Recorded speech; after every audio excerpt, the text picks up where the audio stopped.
Get started. I want to thank everyone for coming out. I think this is about the third time I've been here in about a year. And the last two times we talked about scams, but this is a slightly different presentation. The other one was exclusively on scams, but I thought if there was some repeat viewers, they might get a little tired of seeing the same thing, especially for a third time. So this is something a little fresh, but it does have scams in there. So identity theft. It has become a big problem. You know, years ago, we used to worry more about property crimes, someone breaking into your house or into your car or something like that. And those were kind of the good old days. The good old days in a sense that if someone broke into your house, then that meant they probably lived in and around where the crime occurred. They may live in the city, probably the county, or certainly in the nearby county. But with identity theft and frauds and things like that, is we literally have criminals from all over the world that are targeting Americans. And Florida is a big state for that because of seniors and the population and things like that. Now, a lot of people think that seniors are targeted because, you know, they don't know any better and things like that, and that's not the case either, okay? You know, yes, you may not be up on the latest trends and things like that on social media and things like that, but the thing that they like about targeting seniors is seniors have money. When you run a scam and you try to intimidate a 22-year-old and tell them you need $5,000, they're like, yeah, I wish I had $5,000 to give you. Okay, so this is why a lot of seniors are targeted, because, you know, they're looking for someone who, you know, they can do the con on, but then also has the money to make good on. So we'll kind of jump into this. Okay, so there's a thing about protecting your mail. I got an email on this earlier if you send out mail, but it's more for residential things. So if you have family members or anything like that, it's better to take your mail and drop it off in a postal box. You put the flag up, and that more or less alerts all the criminals that there's outgoing mail. And I had an email on this. In fact, this morning that someone sent out like 6 bills, and the doctor's office got one of the envelopes and there was no check.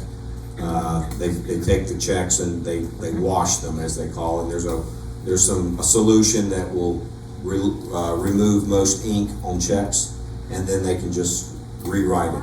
And so you don't want to send out checks and stuff like that in the mail. But y'all, in this facility, y'all have a different system. So, okay, so phishing scams. The term phishing is spelled with a PH, but it's much like when you go fishing. You're just throwing something out there and hoping that someone bites. So you've probably gotten these about, you know, your Netflix account has been canceled and it goes to 10,000 people, and they just hope maybe 1 or 2 will click on the link or something like that. And so it's much like throwing out hooks and just seeing who will bite on it. And so, but there's different things that they are using for these phishing tactics. They may want a password, a username, you know, credit card is always a big one. But different scams, different techniques are looking for different information, because information by itself is valuable. And many times we're very reluctant to provide money because we get, you know, self-conscious about, oh, you know, I'm not giving money to a stranger. But if a stranger calls and starts asking about information, your name, your date of birth, and things like that, many times some people let their guard down and understand that information is also valuable. So any information, any conversation, anything certainly with banking, but even your information, guard that. Be protective of it. Be very suspect, especially if you're talking to someone that you really don't know. Now I say that because with these scams is they're always friendly, they're always there to help you, and they pretend to be someone that you would want to talk to. They would be someone that could help you. Okay, and so that's the beauty of the con that they're doing. So one way to reduce these things is, I've gotten much better myself. I just don't answer the phone if I don't know who's calling me. Okay, that's the easiest thing. If you don't talk to a scammer, there's no way you're going to fall for a scam. And so I've gotten much better on my cell phone about putting my personal contacts in. Perhaps if I got a new doctor and that doctor calls me, leaves a message, and then I realize like, oh, that's my new eye doctor. Well, I'll take the time, put in the new eye doctor's phone number, that type of thing, and that way when they call the next time, I'll know who it is. But if it's someone who really needs to talk to you, they'll leave a message, okay? Most scams don't. They're just moving on, and they don't bother with leaving messages and things like that. So, just because a number's ringing, whether it's a scam or whether it's a telemarketing company, they've gotten very good at trying to get us to answer it. So perhaps your cell phone is from another state, and you have that old, your previous state, Michigan, New York, wherever you moved from. It could be another place here in Florida. You've got an old area code, and then you'll have the first 3 numbers of your cell phone. And many times what they'll do is when they call, is the number that's calling will appear to be from the same area code, and many times will even match the first 3 digits of your phone. And so it appears to be someone local, but then when you answer it, you realize it's not. You were tricked. And so this is called spoofing, and this is where the caller ID will show something different than what it is in reality. And it's easy to spoof. You can put fake names of caller ID. You can put like the IRS, the Bank of America, whatever. You could put, a number in there, but that's not the number that they're calling from. If you call back that number, you won't get them. Okay, but that's what will show up on your caller ID. And so some of this may be scams, and some of it may just be some tricky marketing where they're trying to get you to answer and sell you something or something like that. But again, if you don't know who it is, don't answer it. It's a rule of thumb. You can also sign up with Florida's Do Not Call list. Now, the thing is obviously criminals are not going to obey this, okay? But this may reduce sales calls and things like that. There's the Florida Do Not Call, and there's also the National Do Not Call list. And that may reduce the number of calls that you get. I'm not promising. Obviously, criminals they got bigger problems than violating a do not call list, okay? But that's one thing that you can do there. So these telephone solicitors, I want to warn you about these. I'm super reluctant to give money to anyone calling on the phone. Phone solicitation and donations. I showed you the Florida Do Not Call list. There's also the National Do Not Call list. Now there are some exceptions if you sign up for that. Debt collection, they can still call you. The politicians made this, so they can still call you. Any company you've ever done business with, so if you used to have a subscription to the local newspaper, they can call you to try to get you to renew your subscription. Any company that you ever inquired about, if you went and maybe looked at a car or did something and you gave them your name and all that, they can call you. And then, look, number 5, donations. Back to what we were talking about before.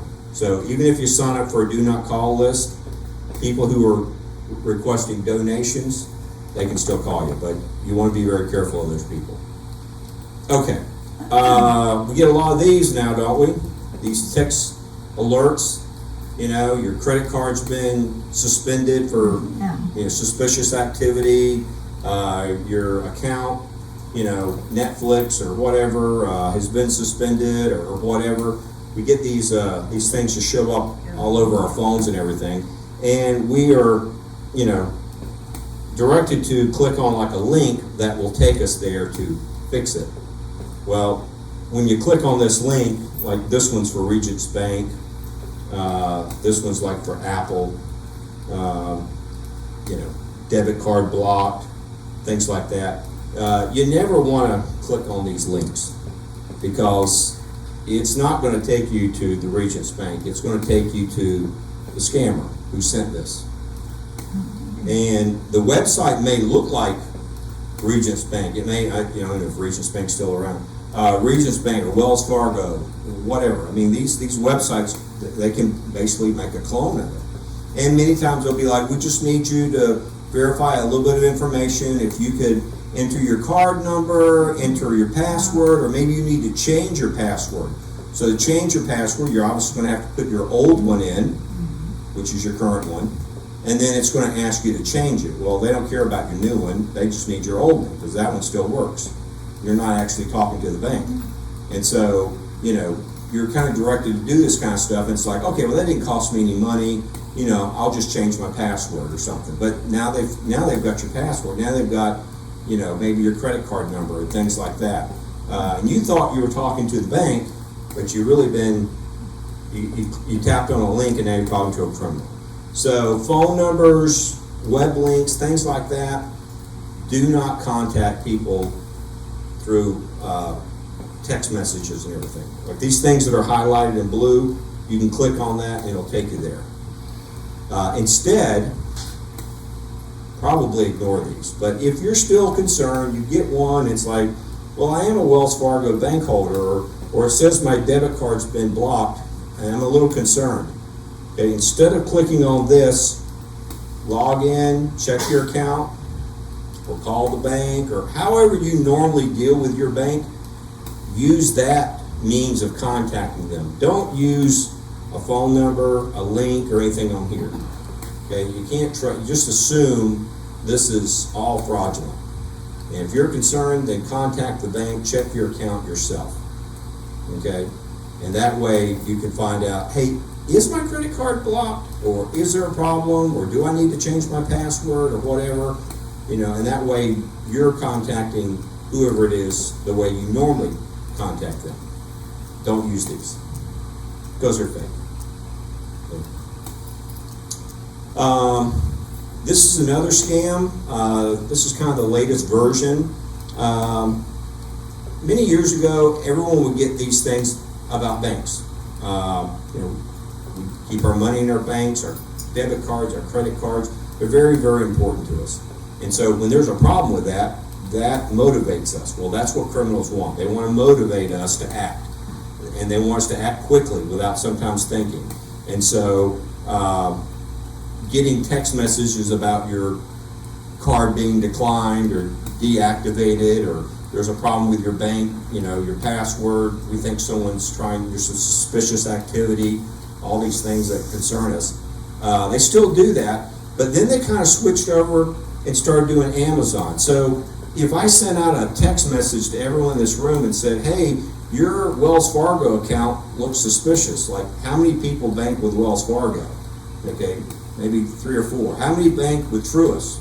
Okay, another 3 or 4. How many banks with, whatever? There's only 3 or 4. But then when I send out a message about, hey, there's a problem with your Amazon account. Well, now, we got more than half the room. It's like, oh, I got an Amazon account. You see how much more effective it is? And so a lot more people have Amazon than any particular bank or credit union or something like that. So it's kind of the old scam, but it's got a new name, and they use something that more of us have, and that's Amazon. And so you'll get messages that just to verify you're buying $1,000 iPhone. It's like, whoa, I'm not buying a $1,000 iPhone. And then that's when they will want you to click on one of those links like we just looked at. Or, there's been a problem, suspicious activity, click on here to reset your password. Well, when you do that, you're not talking to Amazon, you're talking to an imposter. So I'm going to quit talking. I'm going to let ABC Action News did a great story on this.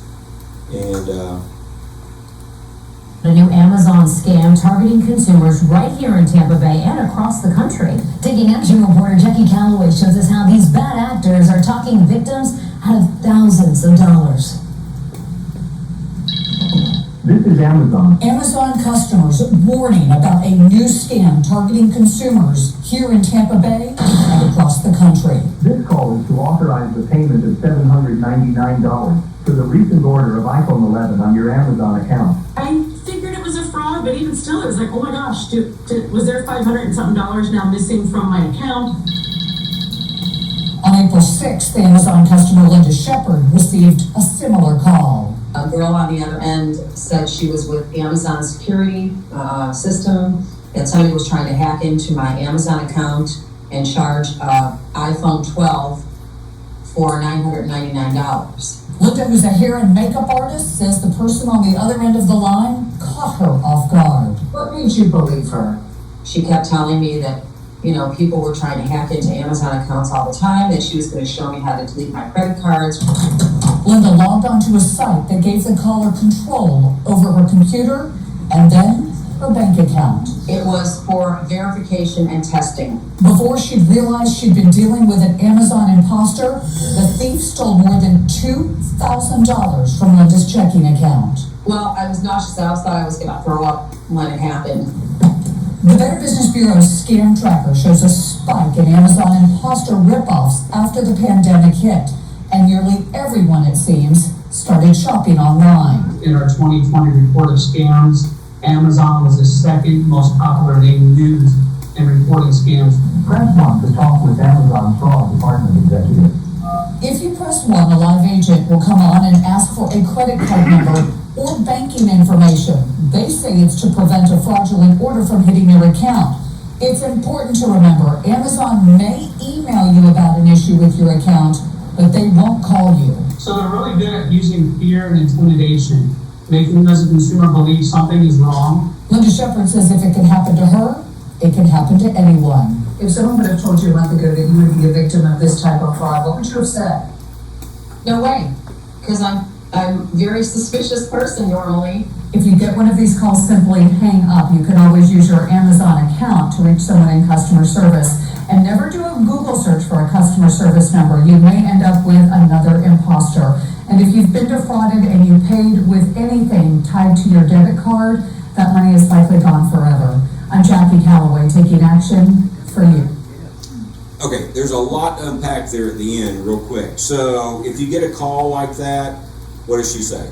Ignore it, okay? And if you're suspicious about it, don't click on the number, don't call the number, don't click on the link that someone left, customer service, whatever fancy title they got. They use fear and intimidation to get you to do something that you shouldn't, okay? That's their MO. So if you get contacted and something makes you have a little bit of fear, a little bit of anxiety, a little intimidation, okay? That's the first red flag that this is possibly a scam. So take a deep breath and slow down, okay? All right? Because they get you all wound up on these things, okay? And they want you to call this number, they want you to press 1, they left a message, you're going to be out $1,000, and you're like, oh, all flustered, okay? Slow down, okay? And then like she said, instead of contacting that number, that website, whatever, just log into your Amazon account like you normally do and look at it. Does it look like you bought a phone? Okay, it was a scam. Okay, if you need customer service, you can then click on, once you've logged on with your password and got into Amazon looking at your account, you can click on for customer service or something. And, if you just need to get some validation that, hey, I just want to triple check, that's the way to do it. Not with something you got on your phone, like, oh, let me call this number back, or oh, let me push this, or no. That's how the scammers bait you in, okay? And listen, they have no qualms pretending they're with security, they're with the fraud department, they have no qualms pretending they're with law enforcement, okay? They're criminals, they can make up whatever they want to, and they're brazen, okay? They're bold about what they do. They sound very assured, and they may even be helpful, but they're trying to scare you into doing something, okay? So that's one thing. Log into your account. Where are they doing this from? Home? All over, Oh, all over. All over the world. Could be in Pinellas County, could be in another state, could be in another country. That's why I said this is not like the old days where if someone broke into your house, they're around here somewhere close. Because they physically broke into your house. These people can victimize you from anywhere. Okay? So then the other thing she says is don't Google like customer service numbers. Okay? Your computer actually is not as smart as you think it is. So when you're Googling like, I got something, okay, I want Amazon fraud department. So you call that. Well, maybe Amazon actually doesn't have what they call a fraud department. You know, they have, security or something like that. Maybe they call it something differently. But you put in fraud department. Well, guess what? Google's going to probably give you a number. Now, it may not be the right number, but it's going to give you a number. It's going to go out there in the internet. It's going to be looking around for Amazon fraud department. Amazon fraud. Oh, there it is, and the phone number. Oh, and there's a phone number. And then it'll give it to you. Now, where did that number come from? It could have been someone had a blog was saying, hey, I was victimized by someone claimed to be with the Amazon fraud department, and they called me from this number, 1-800 and I was a victim. They're scammers. Don't use this number, blah, blah, blah. That's the number that your computer just gave you to call. You don't know where it came from. So again, log into the bank, log into Amazon, log into your account, call the bank, call the utility, call your cell phone company, call the company that you need to talk to the way you normally call them. Okay? That's a big way to avoid talking to the wrong people. Okay? Pretend to do that. The other thing is, she says debit card. Okay? I know a credit card and a debit card, they look very, very similar. Same size, plastic. You go somewhere, you swipe the chip or whatever, they kind of work the same. But they are not the same. The debit card is money that's coming out of your account. When you use a credit card, that's someone else's money that you get to borrow for 30 days. See the difference? So if there's a problem, okay, if you realize 2 or 3 days from now that, oh my gosh, there was a problem, I was a victim of a fraud, and you used your debit card, you're looking for your own money. Okay, but if you use a credit card, you can let Visa, MasterCard, Discover, whoever say, oh hey, I was that charge, that's this is what happened. I want to contest that charge and everything. And the credit card company's like, okay, now who's the victim? They are, and they'll investigate it. Okay, so you get a lot of security using a credit card versus your debit card. So I want to caution you on that with debit cards and things like that is that's your money. And you don't have MasterCard or Visa that's going to be looking for your money. Okay? So if you can, credit card kind of has some advantages. And if you get one that's got some reward points and cash back or something like that, there could be some perks to using a credit card. So just like she said in this story, using a debit card, much harder to get money back or, contest a charge, that type of thing. Okay, so scammers, when they do want money or when it comes to money, like in that story, the quote, Amazon security department or fraud department instructed this woman to go to a certain website, okay, and do certain things, and basically gave her computer, gave the scammers access. Okay, that's what happened in the story. So that's one way, and they can just wire the money, transfer it, that type of thing. But typically, what they want is some sort of payment that can't be tracked. Okay, they're not going to ask you to write them a check and put it in the mail. Okay, scammers don't do that. There's too many ways that it'll be days before it's cash. You can cancel it when you find out, within hours that you've been a victim of a scam. We might could even track down who cashed it and things like that. So that's not how scammers work, okay? They work with currencies that can't be traced, okay? So gift cards, okay? Now let's remember one thing. Gift cards are for gifts, not payments, okay? Can we all say that, all right? Gift cards are for gifts, not payments, okay?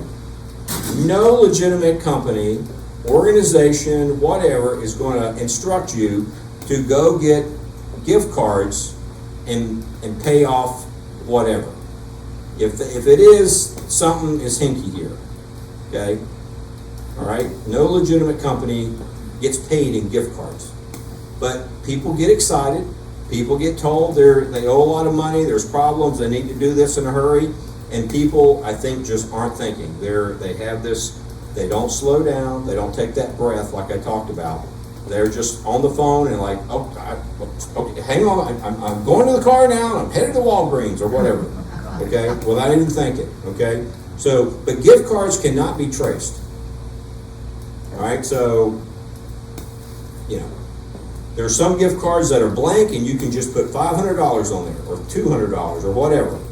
It's a $200 gift card. There you go. You can give it as a gift. It's great as a gift, but you shouldn't be making any kind of payment with it. Some of them may want Apple gift cards or some specific kind of gift card or something like that. Doesn't matter. Any kind of gift card or prepaid card type thing, that's a scam. Plain and simple. Okay? Target gift card, Walmart gift card. This is the currency of scammers. The new thing is now cryptocurrency. So a lot of these like little convenience stores and things like that, you can now go in, there's like a little ATM there, and you can insert your credit card and you can buy some cryptocurrency. You can buy Bitcoin, you can buy Ethereum. There's easily more than a dozen different types of cryptocurrency. Okay, and many times these scammers will direct you, and don't worry if you don't know how to do this, they'll tell you. Okay, they'll tell you to go there. They'll maybe even tell you where, because they know where they're at. They'll tell you which convenience store to go in, put your card in. Here's the account number. Here's how much. This is what I want you to buy. I want you to buy Ethereum cryptocurrency, $500 worth, and then here's the 17-digit, bank code or whatever. Hit send. Okay. All right. You know what? Everything's going to be fine now.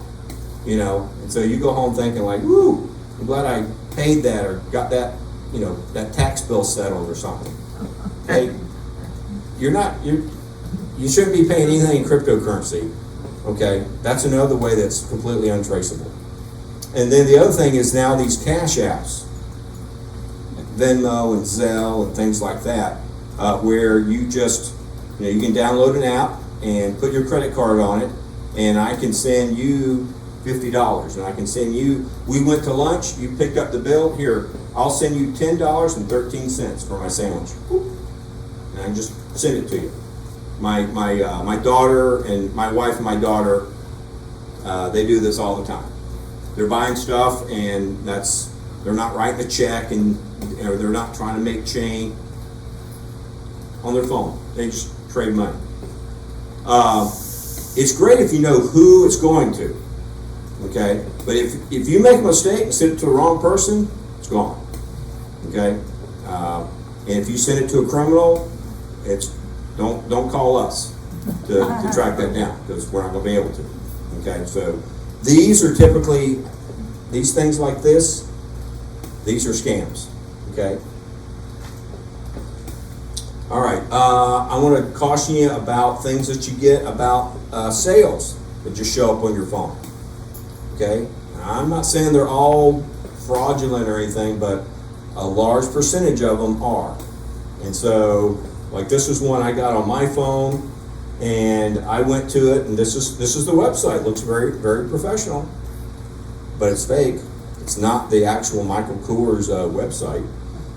And when you went on there, like this was the pre-Black Friday sale. And when you went on there were some shoes, some purses or whatever, and I assume they were greatly reduced. You know, they were like $50, $60. I think these things go for much more than that. And you could buy stuff. Now, I don't know what would happen. I don't know if, you know, in 6 weeks, something like that picture would show up that is not Michael's Kors. It's just a complete knockoff. It kind of looks like a Michael Kors. It has, you know, Michelle Kors stamped on it, you know, like it's close to Michael. It just says Michelle Kors or something, you know, like it's some kind of fraudulent thing. You know, and so, like I said, just be careful of things like this because that's a scam too. They're taking advantage of a well-known company. They're selling fraudulent items, and you're not buying the real thing. You're buying counterfeit items. So be careful of these things.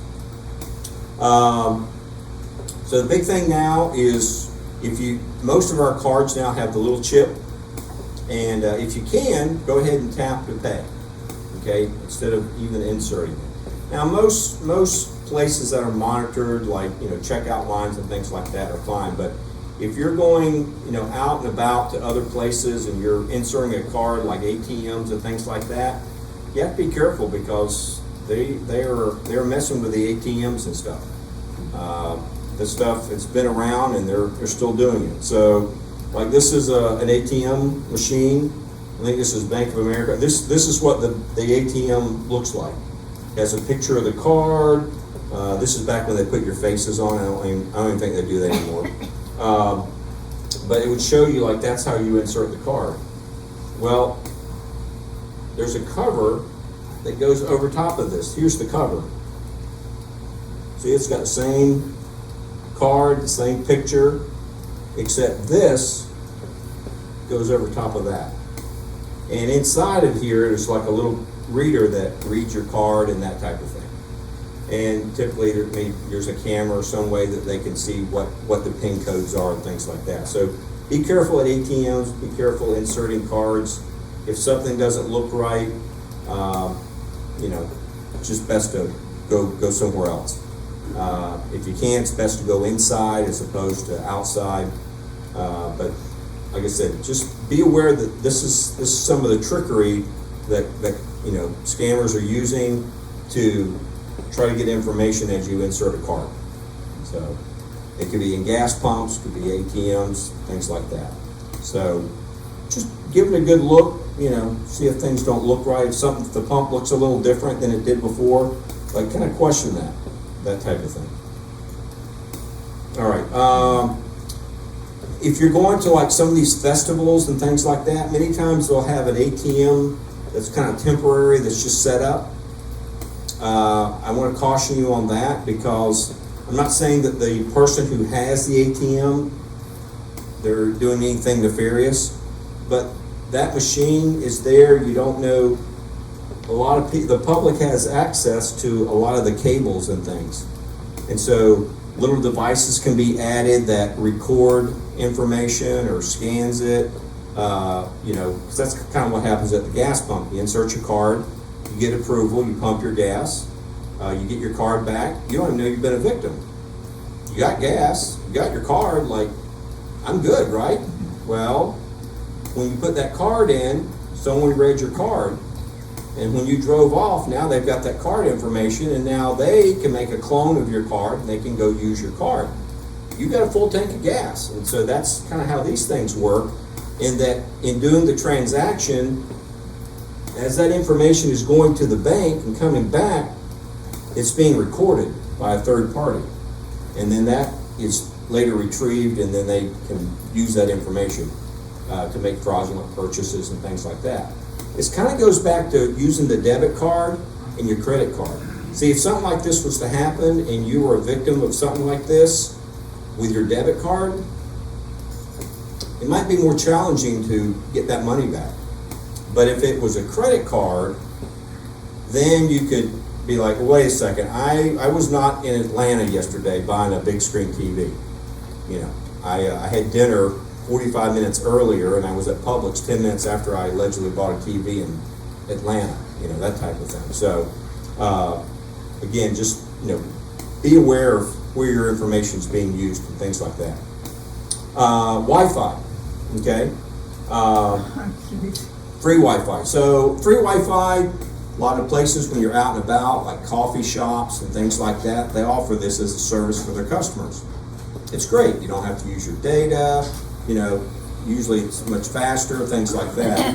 But the thing about free Wi-Fi is you get what you pay for, okay? Which is no security, okay? It's great if you want to use free Wi-Fi and see what the weather's going to be. You want to check, see what the lightning score was last night. You want to, you know, look at, you know, whatever. You want to look up the news or something, that's fine. But using free Wi-Fi, you never want to go anywhere where you need to put in a password. You never, like, oh, let me check my bank account. You don't want to do that on free Wi-Fi. Well, let me log into my Facebook account. Are you going to be typing in a password and all that? Yeah, you don't want to do that on free Wi-Fi either. Okay, see the difference? Okay, so anything that's more personable with account numbers, passwords, things like that, you don't want to use free Wi-Fi. Free Wi-Fi, check the weather, sports scores, you know, you want to read articles, you know, go to some news outlet or something you don't need a password for, fine. It's great. But nothing with a, because the thing about free Wi-Fi is it's free. I could set up the Wi-Fi. All right? I mean, I could, you know, I don't know how long it would last, but I might could pull up out here in a white van and park in the parking lot, and with a laptop, I can set up a Wi-Fi. And I could have they make different size antennas and things like that, and I could put Regency Oaks free Wi-Fi. It's my Wi-Fi, I can name it whatever I want. So I pull up somewhere, and I pop open it, and I put Regency Oaks free Wi-Fi. And then people are like, oh, this place finally got free Wi-Fi, it's about time. Or maybe I put premium free Wi-Fi or something, I don't know, I make mine sound special. And when you log on to it, I can see everything that you're doing. Everything that you're doing, passwords, where you're going, all that, I'll have a breakdown of all the 20 people that are using my free Wi-Fi. It's my Wi-Fi, I set it up, I can see all that. I can take that and then I can go to Starbucks, I can go to McDonald's, I can go wherever. And I might can go somewhere where that already has free Wi-Fi, but if mine's stronger, then your phone will connect to my Wi-Fi and not the store's Wi-Fi. Okay, and so if you're just looking at weather and sports scores, yeah, I see it, but that's of no use. What I'm looking for is when you start typing in account numbers, passwords, emails, things like that. Now, okay, now that's what I need. That's stuff that I can use when I leave here to hack in and get information. And so that's the kind of information that can be obtained from a free Wi-Fi location. So, like I said, free Wi-Fi is great, but assume there is zero security. So you don't want to just pretend like there's a dozen people looking over your shoulder at everything that you're looking at. And if you're just not doing anything, you know, looking at, you know, it's the scores, it's the weather, okay, fine. But don't be logging into anything on free Wi-Fi. If you need to log in and do something on your bank, switch out, turn off the Wi-Fi, use your data, your cell phone data, that's encrypted, and you're fine. That's encrypted, that's protected, no one can see it. But free Wi-Fi, just assume everyone can see it. Okay, just so that you know. Both will take you to the internet. One is safe and Wi-Fi is not. Okay, passwords. All right. Boy, I hate these things, right? They were cute as a kid, but as an adult, password is like, So everything has a password now. And the big thing that we want to avoid is this word called password synchronization. And password synchronization is just when we just get tired of making up passwords and trying to remember passwords. And then we got like 1 or 2 passwords. And you know what? Those are pretty good passwords. I'm pretty proud of that. You know, it's my sports team, and you know, it's my favorite dog, and you know, the year I retired or whatever. And I use that for everything. Okay? Well, the problem is when you use it for everything, is only one place has to get hacked or breached, and someone gets that information, gets that password. So we hear about data breaches all the time in the news. There's a data breach at, it could be some sandwich shop, it could be Target, it could be some department store, or it could be just some random thing, okay? And many times, they'll announce that it happened, like 3 weeks ago. And then they'll say, oh, but don't worry, no credit card information was obtained. That's a different database. That was not breached, so you're okay. Are you? No. Because what did they get? If they didn't get the credit card information, well, what did they get? Well, any of these things you sign up for, you got an account at Lowe's or Target or Home Depot, or I don't even know if Chick-fil-A probably has a rewards program or something. What do they ask for? They ask for your name, okay, and they ask for an email account. All right, that's not hard to probably get. But then what do they ask for? They ask for a password. And if you just got this little silly little thing and like, yeah, one day I'm gonna get a free sandwich, or I'm gonna, get 5% off at whenever I buy something or whatever, and I sign up for this rewards program. They got my name, they got my address, they got my email account, but then they ask for this password. So I'm just going to give them that same little password I use for everything. Well, if they break into that, they got your password. Now, and when they do this, they download tens of thousands of people. Okay? They'll get everybody that's at Target. They'll get everyone at Chick-fil-A, or everyone, you name the business. I'm just making up names here. Okay? But when they do, they get tens of thousands. Now, the guy who's smart enough to do this, he's not looking through all 10,000. Okay? He's smart enough to crack and hack into this database. What he then does is he sells it. Hey, I got 100,000 of these things with names, emails, and passwords. You want to buy 100? You want to buy 100? And he'll sell them. He'll cut them up, sell them. People resell them. It's all like dark web stuff. And then it may trickle down. It's kind of like drugs and everything. The guy who grows the cocaine is not on the corner selling it. There's a lot of people in between. Okay. And so this information, these hacks, they sell it, and eventually it gets down to some, whatever, 14-year-old, 24-year-old, 64-year-old, I don't know, who's just playing around, and you know what? They start looking up, I've got this guy's name, I got his address, I got his email account, I got a password. Let's see if he's on Facebook. Oh, let's see if this password will open up his Facebook. Yeah. Oh. Well, now I'm going to email all of his friends and say, hey, my car broke down, I need $500. And I'm going to change the password so he can't get into it. Okay? Boom. Now I've sent out, all your friends that, hey, I need some money. Can you help me? I'm stranded. I'll pay you back. Give me a gift card. Send me some cryptocurrency. I'm out here in the middle of nowhere. All the things we talked about, that's how they're going to ask for money. And it's going to come from your Facebook friend, the one that you may have known since grade school. Oh my gosh, I feel awful. Yeah, well, he's been hacked because I bought some information from some account. So this is why passwords need to be unique. Okay? Now, this is much easier said than done, because there's everything we log into has a password. So, we don't want to reuse them, because when we reuse them, we open ourselves up for vulnerability. Okay? So,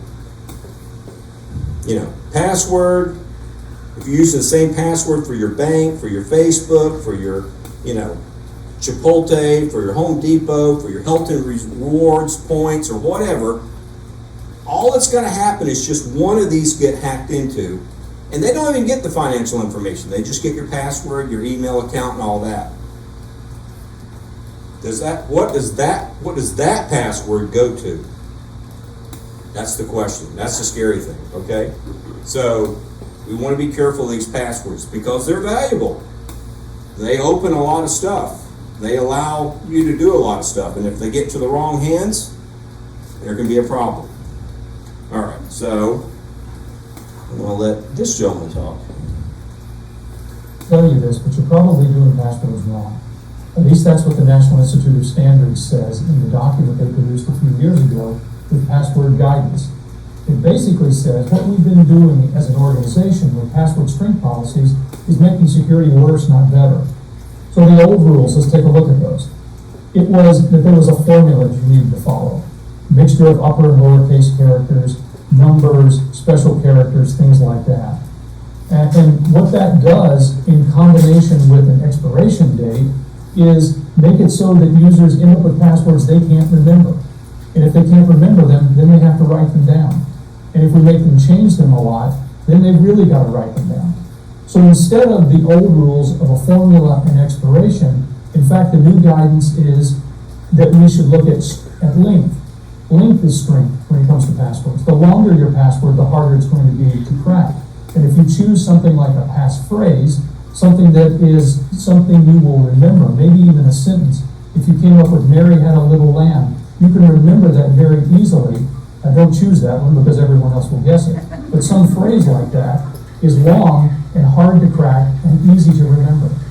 And don't change your password. The new rules say have them last indefinitely. Unless there's a particular reason to change a password, leave it in place because changing them constantly is causing people to choose bad passwords and write them down. Old rules also said provide hints. In case you can't remember your password, right there on the login screen, it might say something like, okay, here's a question to help you remember what your password is. The new rules say, nope, no hints. Because think about it this way, why would we give a hint to an unauthenticated user? We don't know if it's you or not. If you're the bad guy, I don't want to be making it easier for you to guess what my password is. And the old rules all relied on secret questions to reset. If I've forgotten my password and need to come up with a new one, then there's a set of questions that I'll ask you that presumably only you would know the answer to.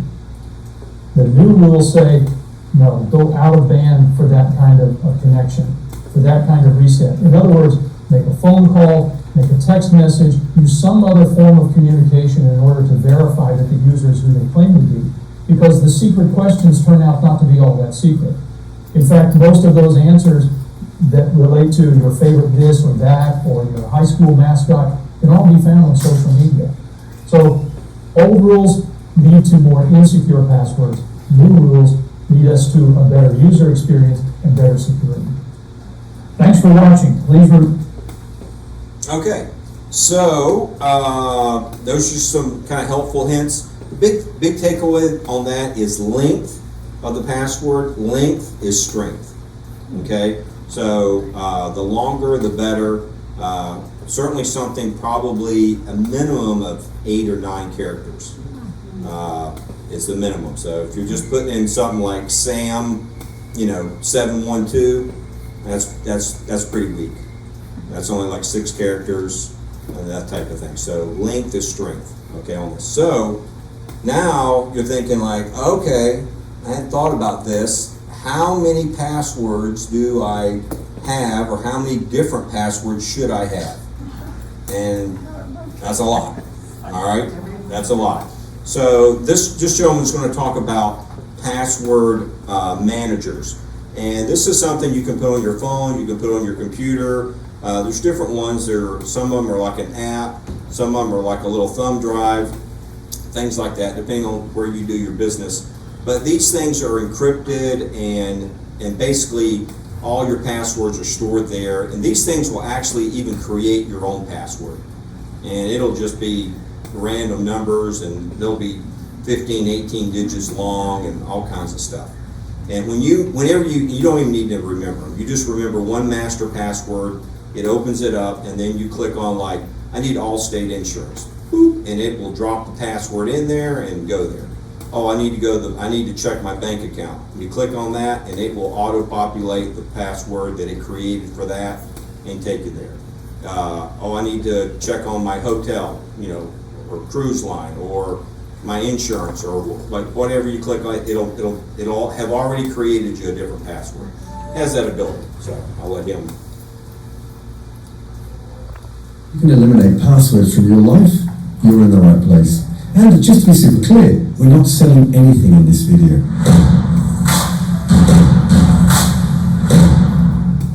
If you don't know me, I'm Matt Locke, co-founder of Cyber Heroes, and together with Brad, we produce this content because, well, we understand that at some stage most people and businesses on the planet will become victims of cybercrime, and frankly, we don't want you to be one of them. Okay, passwords. Let's face it, they are an essential part of our online lives. A necessary evil, you could say. You use them to log into your emails, social media accounts, banking, and just about every other service or platform you access online. And there's a lot, right? Actually, here's a question for you. How many logins do you have that require passwords? Not sure? Well, I can tell you, the average is almost 300. And we're only human. With so many different passwords to remember, it can be easy to get overwhelmed, forget them, and make mistakes. Or maybe you reuse the same password across multiple accounts, or you use weak passwords that are, well, easy to guess. Actually, let's reframe that as a question too. Do you reuse the same password on more than one login? If you do, and most people do, this is a problem that we can solve for you in this video. How? Well, by convincing you to use a password manager. Which one is up to you, but just start using one of them el pronto. Now, not sure what a password manager is? It's a tool that helps you generate, store, and manage your passwords in a super secure and wonderfully efficient way. Its primary job is to help you create strong and unique passwords for each of your accounts. These passwords are typically long, complex, and randomly generated, making them almost impossible for hackers to guess or crack. And importantly, a password manager stores your passwords in a secure, encrypted database. That's why you don't have to worry about remembering your 300 plus passwords. You just need to remember the single master password for your password manager. Another key benefit of a password manager is that it can automatically log you into your account. Actually, it's a joy that not only saves you time and hassle, but also helps reduce the risk of someone seeing or stealing your passwords. And finally, many password managers also offer additional security features such as two-factor authentication and alerts for suspicious login activity. So, hopefully, you're now motivated to start using a password manager. It's a super smart and efficient way to protect your online accounts and personal information in the year 2023 and beyond. You can also have a business account so that you can manage staff access to your company logins too. And look, if you think you're too busy to get into this right now, just imagine how much time you'd suddenly free up if your bank account got emptied, your identity got stolen, or your business files got encrypted during a ransomware attack. You've got time. You just need to prioritize it. Look, we put a couple of links below to our favorite password manager apps, and no, they're not affiliate links, they're just links to their web pages. Actually, do you want to know how much money we'll make if you sign up to either of these companies? Zero. I've already told you why we create this content. Now it's your turn. Go and get busy not being the easy target. And if you want to access tutorials for how to set up these password managers, hit the like button, subscribe, and the clever little YouTube algorithm will work its magic. So, if you want to know how you... Okay, so there's lots of these. If you want to start looking for password managers, that's kind of the key phrase you're looking for. And there's some of the companies, some of their logos. Okay, two-factor authentication. This is another great way. Sometimes this may pop up as an option, and if you're not sure what it is, it's a real good thing to opt into. Think your password is a tough wall to crack when it comes to your apps and identity. But passwords are a pretty laughable method of authentication, whether from sheer brute force or simple phishing. Scammers can scoop them up pretty easily. What you really need is a second way to verify yourself. That's why many internet services, a number of which have felt the pinch of being hacked, offer two-factor authentication. It's sometimes called 2FA or two-step and verification. But what exactly is two-factor authentication? There are three generally recognized factors for authentication: something you know, such as a password, something you have, such as a hardware token or cell phone, and something you are, such as your fingerprint. Two-factor means the system is using two of these options. In most cases, the extra authentication is simply a numeric code, a few digits sent to your phone, which can only be used once. You can get that code via text message or a specialized smartphone app called an authenticator. Once linked to your accounts, the app displays a constantly rotating set of codes you can use whenever needed. The arguable leader in this area is Google Authenticator, which is free on Android and iOS. Other authenticators include Duo Mobile, SassPass, and LastPass Authenticator, which all do the same thing on mobile and some desktop platforms, while the majority of popular password managers all have 2FA by default. You can also go to twofactorauth.org to find a list of services that support 2FA. As you panic over how hard this all sounds, remember this: being secure isn't easy. The bad guys count on you being lax and protecting yourself in order to grab your information. Implementing 2FA means it takes a little longer to log in each time on a new device, but it's worth it in the long run to avoid some serious theft, be it of your identity, data, or money. You might think You've probably already experienced that. This is like where you log in and then you'll get a code sent to your phone, and then you have to take the little six digit, 5-digit, or whatever code. So that's two-factor. Like you've logged in, it recognizes you, it recognizes your email address, but then just to make sure who you say you are, and like I said, banks and things like that, especially things that are dealing with finances like banks and things like that, you definitely want to ask about this if you don't have this. They probably already offer it, and that way no one could access your bank account, savings account, things like that, investments, without this two-factor authentication. So even if someone did have your email address and your password, if they don't have your cell phone, they're not going to have the other half of what's needed to access or view the account. So that's what two-factor is password, email, maybe one, but then it's going to be like a thumbprint. If you have an Apple phone, a lot of times the face will authenticate it. A code that's sent to your like a little text message, things like that. And so that's the two-factor authentication. And so it cuts down on some random person trying to hack into your bank account because they maybe do have your password, but they don't have your cell phone. So that would eliminate that. And the last thing I want to leave this with you is a credit freeze.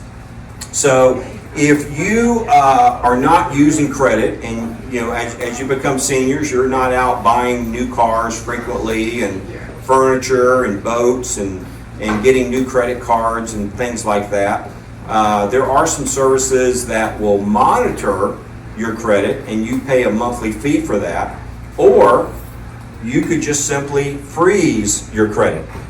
And I think all these they're free. You just check with the credit bureaus. And so the thing about this is, if you still have a car payment, maybe you're making a payment on something else, it doesn't affect anything that you have already.